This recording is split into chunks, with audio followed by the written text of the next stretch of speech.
जाने माने psychologist William मॉल्टन अपने करियर में ग्रोथ के लिए उनके पास कंसल्ट के लिए आने वाले लोगों को रिहर्सल प्रैक्टिस करने के लिए कहते हैं। कॉनराड हिल्टन अमेरिका की बड़ी होटल चेन के मालिक थे। वो खुद को एक होटल खरीदने से बहुत पहले से ही अक्सर खुद को एक होटल चलाते हुए इमेजिन किया करते थे। सक्सेसफुल शिपिंग बिजनेसमैन हेनरी जे केसर ने एक इंटरव्यू में कहा था कि उनकी हर अचीवमेंट रियलिटी में आने से पहले उनकी इमेजिनेशन में पूरी हो चुकी होती है। द सीक्रेट की ऑथर रोंडा बाइन कहती हैं कि अपने दिमाग में कोई भी एक इमेज लंबे टाइम तक रखें और आप उसकी तरफ अट्रैक्ट हो जाएंगे। अपने आप को वैसा होते हुए देखें जैसा बनना चाहते हैं। इमेजिन करें कि अगर आप पहले से ही उस इंसान की तरह होते जैसा बनना चाहते हैं तो आपको कैसा फील होता। हमारी सेल्फ इमेज हमारी आदतों के साथ साथ चलती है। एक को बदलें तो आप ऑटोमेटिकली दूसरे को बदल देंगे। अब कॉन्शियसली ये डिसीजन लें कि अगले 21 दिनों में आप पहले राइट साइड का शू पहनकर एक नई आदत बनाने जा रहे हैं।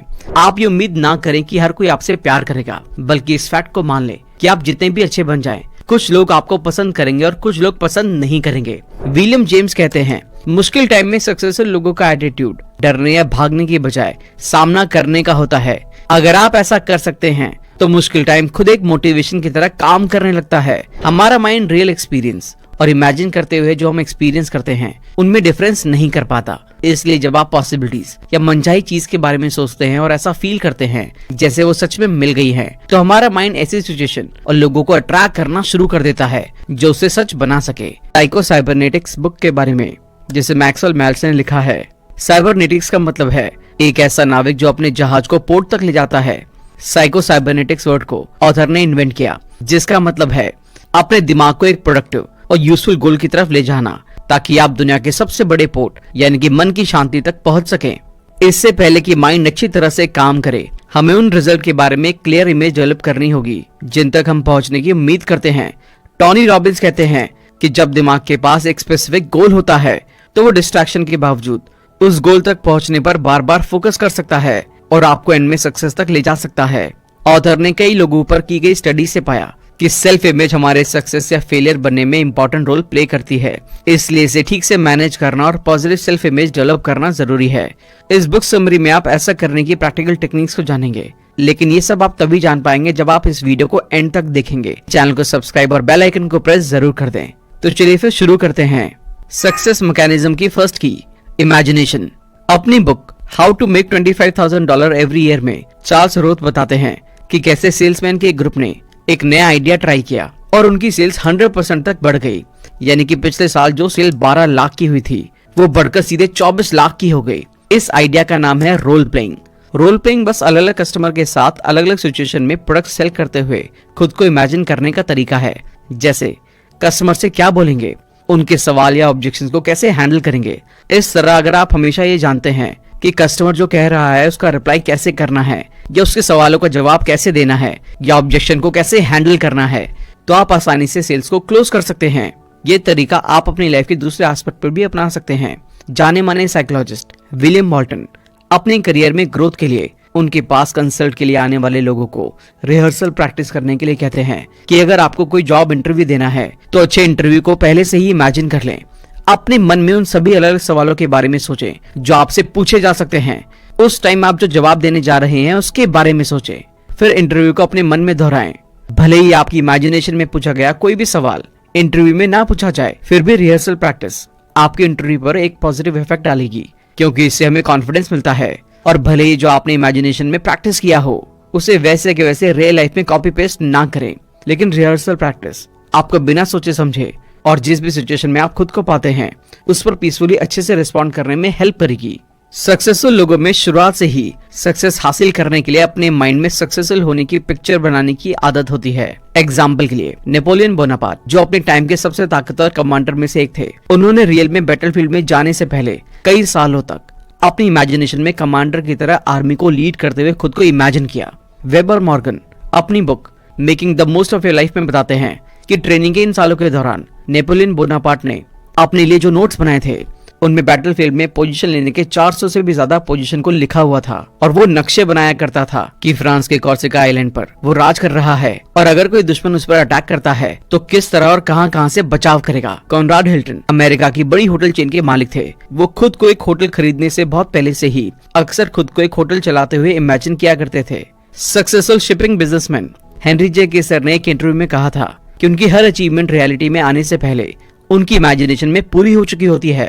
द सीक्रेट की ऑथर रोंडा बाइन कहती हैं कि अपने दिमाग में कोई भी एक इमेज लंबे टाइम तक रखें और आप उसकी तरफ अट्रैक्ट हो जाएंगे। अगर आप खुद को एक फेलियर की तरह देखते हैं तो फेल होने की पॉसिबिलिटी को बढ़ा देंगे, और अगर सक्सेसफुल इंसान की तरह इमेजिन करते हैं तो सक्सेसफुल बनाने वाली चीजें आपकी लाइफ में अट्रैक्ट होना शुरू हो जाएंगी। ग्रेट लाइफ की शुरुआत आपकी इमेजिनेशन में मौजूद उस तस्वीर से होती है जो आप करना या बनना चाहते हैं। आपकी आज की सेल्फ इमेज पास्ट में आपके अपने बारे में इमेजिन की हुई उन बातों से बनी है जिन्हें आपने एक्सपीरियंस करते हुए खुद को बताया है कि आप ऐसे हैं, और इसी का फर्क आपकी आज की लाइफ में दिखता है। चाहे ये अच्छी हो या खराब, तरीका सेम ही है। इसलिए अब आपको एक अच्छी सेल्फ इमेज बनाने के लिए इसी तरीके का यूज करना होगा जिसका यूज आपने पहले एक खराब सेल्फ इमेज बनाने के लिए किया था। इसके लिए हर दिन 30 मिनट का टाइम ऐसी जगह पर बिताएं जहां आप अकेले और शांत रह सकें।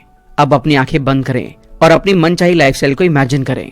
इससे कोई फर्क नहीं पड़ता है कि आपने कल कैसा काम किया, और आपको ये विश्वास दिलाने की कोशिश करने की भी जरूरत नहीं है कि आप आने वाले कल में अच्छे तरीके से काम करेंगे। बस अपने मनचाहे तरीके से काम करते हुए, इमेजिन करते हुए प्रैक्टिस करते रहें। अगर आप प्रैक्टिस करते रहेंगे तो ये फीलिंग आपके नर्वस सिस्टम से जुड़ जाएगी, और फिर आपका नर्वस सिस्टम उस टाइम पर खुद ही इसका ध्यान रखेगा। अपने आप को वैसा होते हुए देखें जैसा बनना चाहते हैं। इमेजिन करें कि अगर आप पहले से ही उस इंसान की तरह होते जैसा बनना चाहते हैं तो आपको कैसा फील होता। अगर आप शाय हैं तो अपने आप को लोगों के बीच कंफर्टेबल होकर कॉन्फिडेंस से बात करते हुए और घूमते हुए देखें और अच्छा फील करें। अगर आप कभी कभी डरा हुआ फील करते हैं तो अपने आप को कॉन्फिडेंस और हिम्मत के साथ काम करते हुए देखें।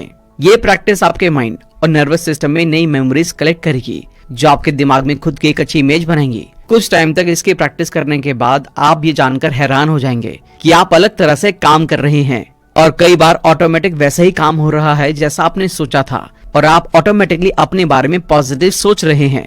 अब आपको ऐसी हैबिट एक्वायर करनी होगी जो खुशी देती है।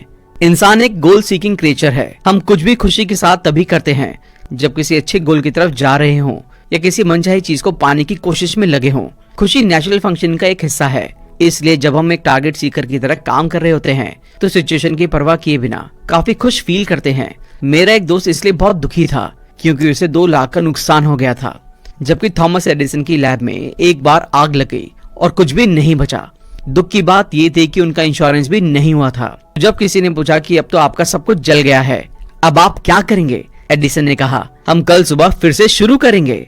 उन्होंने हिम्मत बनाए रखी और नुकसान के बावजूद वो अभी भी टारगेट ओरिएंटेड थे, और क्योंकि उन्होंने टारगेट ओरिएंटेड वाला पॉजिटिव माइंडसेट बनाए रखा इसलिए वो दुखी नहीं हुए और एंड में एक सक्सेसफुल साइंटिस्ट और बिजनेसमैन बने।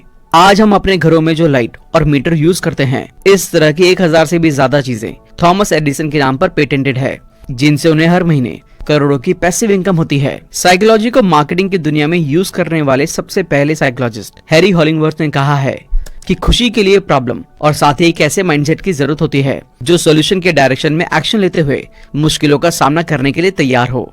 ऑथर के पास एक बार एक यंग सेल्समैन आया जो अपनी नाक को लेकर काफी परेशान था। दरअसल उसकी नाक नॉर्मल लोगों से थोड़ी बड़ी थी, इसलिए उसे ऐसा लगता था कि उसका बॉस इस वजह से उसका मजाक बनाता है और कस्टमर उसकी नाक को देखकर हंसते हैं। इसलिए पिछले 2 हफ्तों से उसने कोई सेल्स नहीं की थी। वो चाहता था कि अपनी नाक का ऑपरेशन करवाकर नॉर्मल लोगों की तरह हो जाए। ऑथर ने उसे अपनी नाक की सर्जरी के बजाय अपनी सोच की सर्जरी करने का सजेशन दिया। अगले 30 दिनों तक उसे इस बारे में दिमाग में चल रहे सभी नेगेटिव थॉट्स को हटाने के लिए कहा। इस टाइम उसे अपनी नाक से जुड़ी सभी नेगेटिव और खराब लगने वाली चीजों को पूरी तरह से इग्नोर करना था और डेलिबरेटली अपना ध्यान अच्छी चीजों पर देना था। इस तरह करने से 30 दिनों के बाद उसे न सिर्फ बेहतर महसूस हुआ, बल्कि उसने पाया कि कस्टमर उसके साथ अच्छी तरह से पेश आ रहे हैं। उसकी सेल्स लगातार बढ़ रही है और इस वजह से उसके बॉस ने सेल्स मीटिंग में सबके सामने उसकी तारीफ करना शुरू कर दिया। हमारी सेल्फ इमेज हमारी आदतों के साथ साथ चलती है। एक को बदलें तो आप ऑटोमेटिकली दूसरे को बदल देंगे। ये अचानक नहीं आ जाती, बल्कि ये इसलिए है क्योंकि हम इन्हें अपने लिए सुटेबल मानते हैं। इसलिए ये हमारी सेल्फ इमेज के एक पैटर्न की तरह काम करती है। जब हम कॉन्शियसली नई और बेहतर आदतें डेवलप करते हैं तो हमारी सेल्फ इमेज पुरानी आदतों से आगे निकलकर नए पैटर्न में आ जाती है। जैसे आदतन आप या तो अपना राइट शू पहले पहनते हैं या फिर लेफ्ट शू। आदतन आप या तो अपने राइट साइड के फीते को पहले बांधते हैं या फिर लेफ्ट साइड के फीते को। कल सुबह ये डिसाइड करें कि आप पहले राइट साइड वाला शू ही पहनेंगे और उसे ही पहले बांधेंगे। अब कॉन्शियसली ये डिसीजन लें कि अगले 21 दिनों में आप पहले राइट साइड का शू पहनकर एक नई आदत बनाने जा रहे हैं। हर दिन अपने जूते बांधते टाइम अपने आप से कहें, मैं इस दिन की शुरुआत एक नए और बेहतर तरीके से कर रहा हूँ। फिर पूरे दिन कॉन्शियसली इस तरह से सोचें, मैं जितना हो सके उतना खुश रहूंगा। मैं दूसरे लोगों के साथ थोड़ा ज्यादा फ्रेंडली रहने की कोशिश करूंगा। मैं दूसरे लोगों की गलतियों और फेलियर पर कम ध्यान और उनकी अच्छाइयों पर ज्यादा से ज्यादा ध्यान दूंगा। जहाँ तक हो सके मैं ऐसे काम करूंगा जो मुझे मनचाही सक्सेस की तरफ ले जाएं। मैं दिन में कम से कम 3 बार खुलकर हंसने की कोशिश करूंगा। चाहे कुछ भी हो, मैं जितना हो सके उतनी शांति और समझदारी से रिस्पॉन्ड करूंगा। मैं पूरी तरह से उन चीजों को इग्नोर कर दूंगा जिन्हें बदलने के लिए मैं कुछ नहीं कर सकता। ये काफी सिंपल टेक्निक है, लेकिन इस तरह से काम करने, फील करने और सोचने से आपकी सेल्फ इमेज पर काफी पॉजिटिव असर पड़ेगा। इसलिए अगले कुछ दिनों तक इसे अपनाएं। आप पाएंगे कि चिंता कम हो रही है और खुशी बढ़ रही है। अब आपको इमोशनली अच्छी कंडीशन में रहना है। साइकोलॉजिस्ट बर्नार्ड हॉलैंड ने 100 से ज्यादा लोगों पर की गई स्टडी में पाया कि क्रिमिनल खुद को जरूरत से ज्यादा फ्रीडम में रखना चाहते हैं। वो अक्सर इस बात को लेकर डींगे हाँकते रहते हैं कि पावर में मौजूद सभी लोगों से कैसे नफरत करते हैं और उनका विरोध करते हैं। डॉक्टर हॉलैंड कहते हैं, इस कठोर बाहरी बिहेवियर के नीचे एक नरम कमजोर इंसान छुपा रहता है जो दूसरों पर डिपेंड रहना चाहता है। वो किसी के साथ करीब से जुड़ना नहीं चाहते क्योंकि उन्हें किसी पर भरोसा नहीं होता। पास्ट में कभी कभी उन्हें किसी करीबी से धोखा मिला होता है, इसलिए फिर से किसी और के साथ इतना करीब जाने की हिम्मत नहीं कर पाते। इस इमोशनल डर की वजह से वो दूर से ही दूसरों के बारे में राय बनाते रहते हैं। वो हमेशा अपना बचाव करते हैं और अब किसी से रिजेक्शन का दर्द फिर से मिलने को रोकने के लिए वो पहले से ही कुछ ऐसा कर देते हैं जिससे सामने वाला इंसान उनके करीब ना आना चाहे। लेकिन अनजाने में वो इस तरह से उन लोगों को खुद से दूर कर देते हैं जो उन्हें सच में प्यार करते हैं और उनकी हेल्प कर सकते हैं। इमोशनली डर वाले इंसान के मन में न सिर्फ एक अनडिजायरेबल और बेकार इंसान की सेल्फ इमेज होती है, बल्कि उसके पास उस दुनिया की भी इसी तरह की इमेज होती है जिससे वो एक दुश्मन की तरह रहता है। दुनिया के साथ उसका सबसे पहला रिलेशन दुश्मनी का होता है और दूसरे लोगों के साथ उसका बिहेवियर कुछ देने, उन्हें एक्सेप्ट करने, सपोर्ट करने, साथ काम करने और एंजॉय करने पर बेस्ड नहीं होता, बल्कि उन पर कंट्रोल पाने और कंपटीशन करने की थिंकिंग पर बेस होता है। इसी वजह से वो ना तो सिर्फ दूसरों के लिए सेल्फलेस होकर कुछ कर सकता है और ना ही अपने लिए। इसका रिजल्ट ये होता है कि वो एंड में चिड़चिड़ा और अकेला रह जाता है। धीरे धीरे ये इमोशनल डर एक खराब सेल्फ इमेज को क्रिएट करने लगता है जिससे हम लोगों के साथ मिलकर रहने के बजाय अपनी ही ईगो में रहना चालू कर देते हैं। ये माइंडसेट हमें खराब सेल्फ इमेज की तरफ ले जाता है, एक ऐसी सेल्फ इमेज जिसमें दूसरे लोग आपको पसंद नहीं करते। इसके अलावा इमोशनल डर आपको क्रिएटिव चीजें करने से रोकता है। इसके लिए ऐसे लोगों की तरह रहें जो इमोशनली स्ट्रांग है। इमोशनली स्ट्रांग लोगों में ये आदतें होती हैं। वो खुद को अपने आप को अपने फेवरेट काम करने के और मनपसंद लोगों के साथ अच्छी तरह रहने के काबिल मानते हैं। वो जैसे हैं खुद को वैसे ही एक्सेप्ट करते हैं और अच्छा मानते हैं। उनमें दूसरों के साथ यूनिटी में रहने की फीलिंग होती है।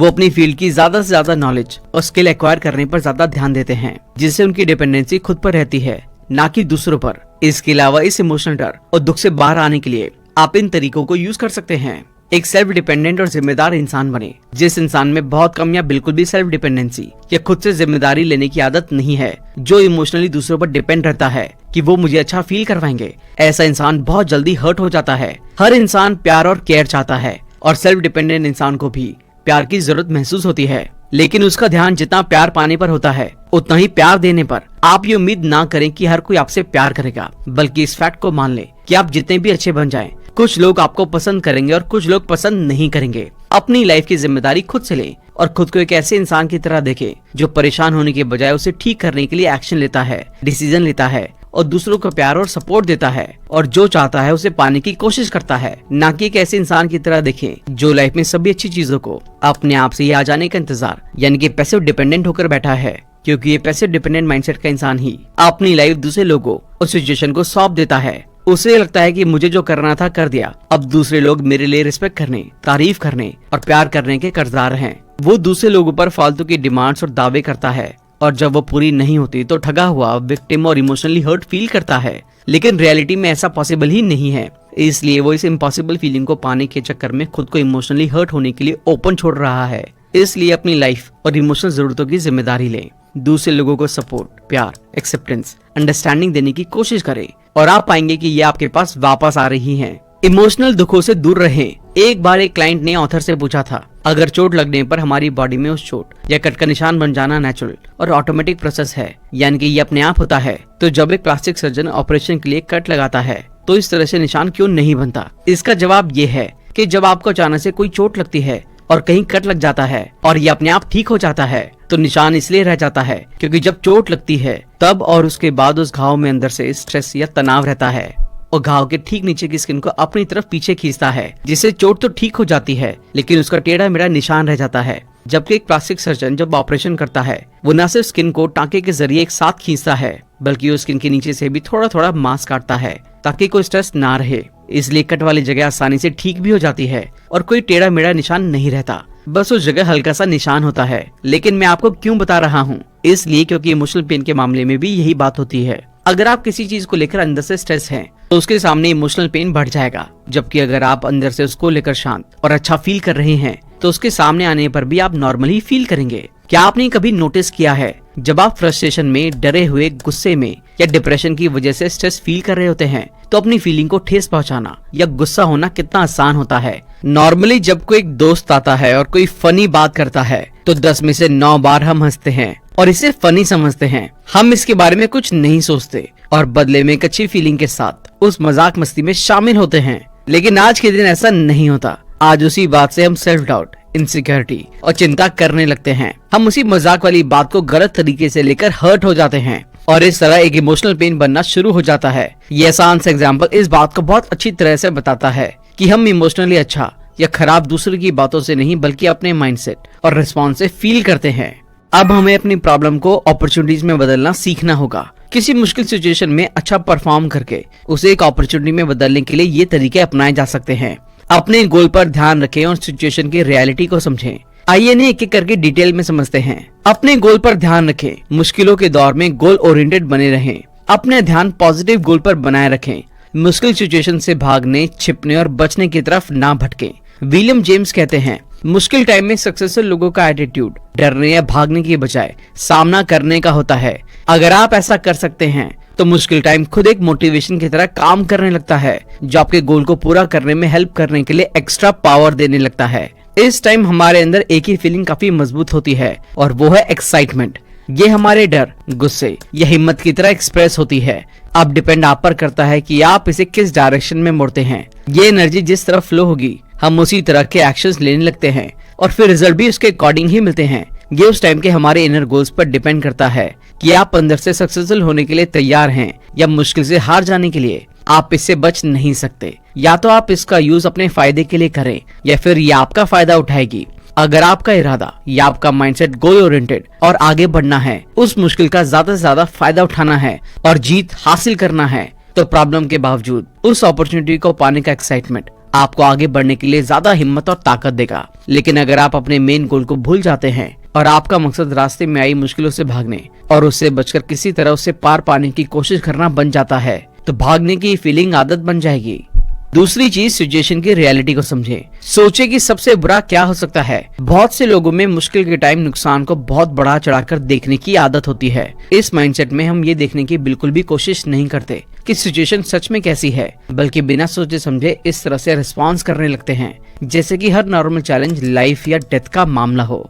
ऐसे में ये देखें कि सबसे बुरा क्या हो सकता है। इस सबसे बुरी पॉसिबल सिचुएशन को सोचने के बाद इसका सामना करें। अपने आप को ये सोचने के लिए सॉलिड रीजन दे कि आखिरकार ये इतनी भयानक मुश्किल नहीं होगी। ऐसी चीजें तो लाइफ में होती रहती है। जब आप कुछ टाइम लगातार सबसे खराब पॉसिबिलिटी पर ध्यान देते रहेंगे और सच्चे विश्वास के साथ अपने आप से कहेंगे कि एंड में इससे कोई खास फर्क नहीं पड़ेगा, आप पाएंगे कि आपकी चिंता अपने आप काफी हद तक कम हो गई है। अगर एक बार में ऐसा फील नहीं होता तो दोबारा करें और बार बार करते रहें। एंड में आप पाएंगे कि आपकी चिंता पूरी तरह से गायब हो गई है और उसकी जगह एक तरह की खुशी ने ले ली है।